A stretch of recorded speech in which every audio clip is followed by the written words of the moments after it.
What's up, guys? Welcome back to Wrestle Talk. I know I haven't uploaded in a while. I was supposed to do a video yesterday about the Survivor Series pay-per-view this past Sunday, but I was just been crazy busy, but I got it now, and this is what's up. So, I'm not going in any order. I'm just going to say the matches how I remember them. They did count the matches from the pre-show. So, to start things off, let me just say it was a good pay-per-view. I'm going to give my rating at the end, and I'm going to give each match a rating, not the pre-show match, the actual main show. And I could say that it was a good pay-per-view. I really did enjoy it. And it's a good solid pay-per-view to end towards the year. So in the pre-show, there was a tag team battle royal, and Dolph Ziggler and Bobby Roode won, so SmackDown got a point. And then, unfortunately, this was on the pre-show. I kind of wish it wasn't, but the triple threat tag team between the War Raiders, Undisputed Era, and New Day. Now, that was a good match. I give that match like a 3.5 out of 5. That was a really good match. The War Raiders won, so now SmackDown won, Raw won, NXT 0 so far. But I wish that match was on the main show. It was one of the matches of the night for me. They opened the show with the 5-on-5-on-5 women tag team traditional match. That was a really good match. I wish they closed the show with that match, but we'll get to the closing match in a second. But it was Team Raw versus Team SmackDown versus Team NXT. On Team NXT, we found out the team was Rhea Ripley, Bianca Belair, Io Shirai, Candice LeRae, and Toni Storm. Man, NXT had a rough start. They lost 2 of their players within the first couple minutes. Not from elimination, from injury. So I had a feeling maybe those 2 that were eliminated, those 2 that had to go backstage, Io Shirai, Candice LeRae, were going to come back eventually. Because we all know they were part of the War Games for NXT on the Saturday before. So then it was back and forth between Raw, SmackDown, and NXT, and then eventually it was Sasha Banks from SmackDown, Natalya from Raw, and Rhea Ripley from NXT. The last 3 women in the ring. And Sasha Banks was trying to get Natalya to, team up and take out Rhea Ripley. But Sasha Banks turned on Natalya, did a move, pin her 1, 2, 3. Then now it's just Sasha Banks and Rhea Ripley. They scrapped a little bit, but then Candice LeRae and Io Shirai came out to help distract the ref and to help Rhea Ripley win. And NXT now has 1 point all. That was a good match, so I give that a 3.5 out of 5 also. I wish that was a closing match. But anyways, let's move on with the show. Next was the triple threat mid-card title bout. AJ Styles, the U.S. champion, Shinsuke Nakamura, the Intercontinental champion, versus Roderick Strong, the NXT North American champion. That was not match of the year, but it was definitely the match of the night. Holy crap. Action non-stop. Move after move after kick out after kick out. Holy shit. AJ versus Shinsuke Nakamura reminded me of the New Japan Pro Wrestling days. And Roger Strong, seeing how he can work just like he did in Ring of Honor and in the Indies. Man. I knew it was going to be a good match. That match was 4 out of 5. And Roger Strong sneaked a win. AJ Styles did phenomenal forearm to Shinsuke Nakamura. Roger Strong grabbed AJ, threw him out the ring, and snuck a victory in. So now it's 1-2-1. 2 for NXT. Next was the Universal Championship between Daniel Bryan and Bray Wyatt. Let me just say one thing first. For all our wrestling fans, enough with the red fucking lights. It's annoying. But anyways, aside from the annoying red lights, it was an okay match. I kind of wish it went on a little bit longer. Or I kind of wish they had a stipulation to it. But Daniel Bryan put up a good fight. Bray Wyatt showed that he is a fiend and he's not to be messed with. I give that a solid 3. It was alright. We all knew Bray Wyatt was going to win because he just got in the title. There's no way they would have built him up let him win, and then lose it within the first month and a half or whatever. No way.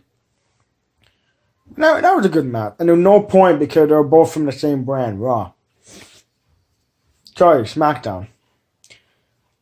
Next, we got the 5-on-5-on-5 traditional men tag team match.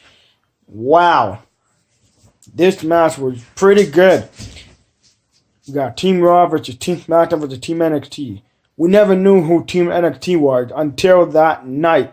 We found out with Tommaso Ciampa, Damian Priest, Matt Riddle, Keith Lee, and Walter. Now, just hearing that team makes me think a lot of shit was going to go down, and it did.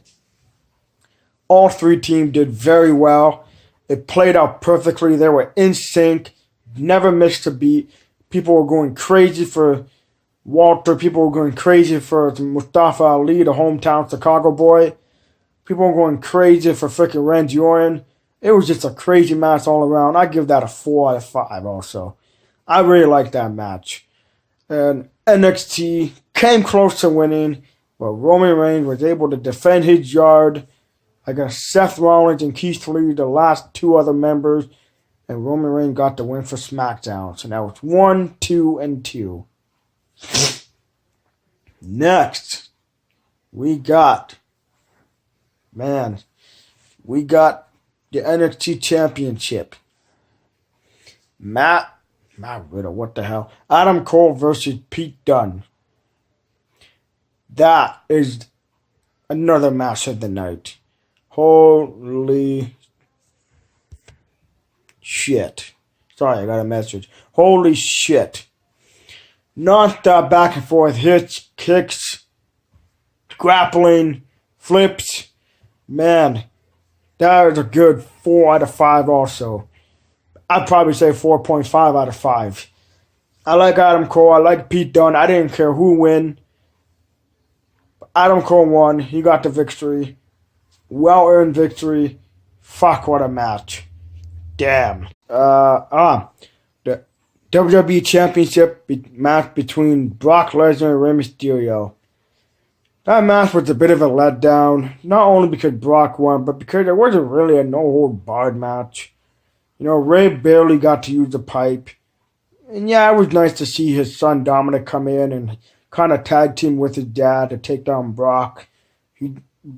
Dominic showed that he actually is training to be a wrestler, and he could actually be a good wrestler. He did the 619. He did the frog splash very beautifully. Reminded me a lot of Eddie Guerrero.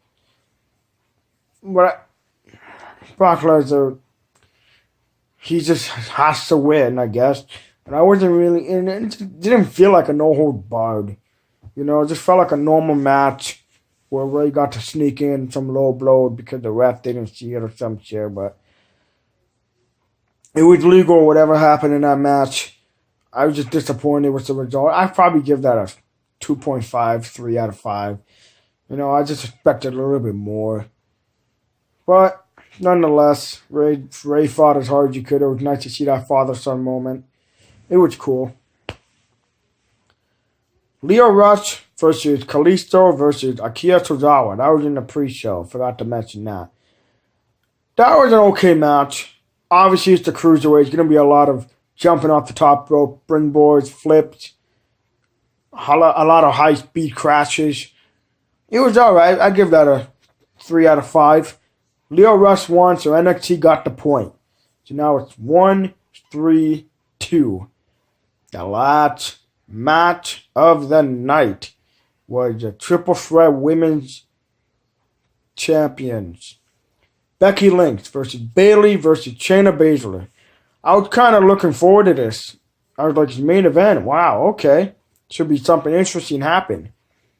It was a little bit of a letdown, you know, just because there was some fumbles. There was some, you know, spoofs. The crowd wasn't really digging it as I thought they would.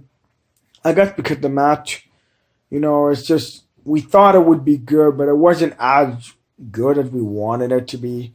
Shayna Baszler won. She got Bayley in her submission, made Bayley tap out. So NXT got the final point of the night. NXT came up on top, 1 for Raw, 2 for SmackDown, and 4 for NXT. So NXT really did take over. And after that match, Becky Lynch attacked Shayna Baszler, and it might be building up to a match between them two. We'll have to see what happens. But overall, out of 10, I'd probably give that pay-per-view a 7.5 or 8 out of 10. It was fairly good. It had me going at some time. It had me a little bit at some time. But you know what? It was a good pay-per-view. Better than last year, in my opinion. It really was better than last year. And I really do hope they start doing this from now on. Add NXT as well in the Survivor Series. It was really cool. And now there are rumors to be, NXT Championship match at TLC. We never know. We'll have to wait to see what happens. But overall, Survivor Series was a good pay-per-view. I'll probably watch it again if it's on TV. So guys, subscribe if you're new. Let's talk anything wrestling. Let's keep it going. Because that's the bottom line. Because Stone Cold says so. Can you dig that, sucker? Can you dig it, sucker?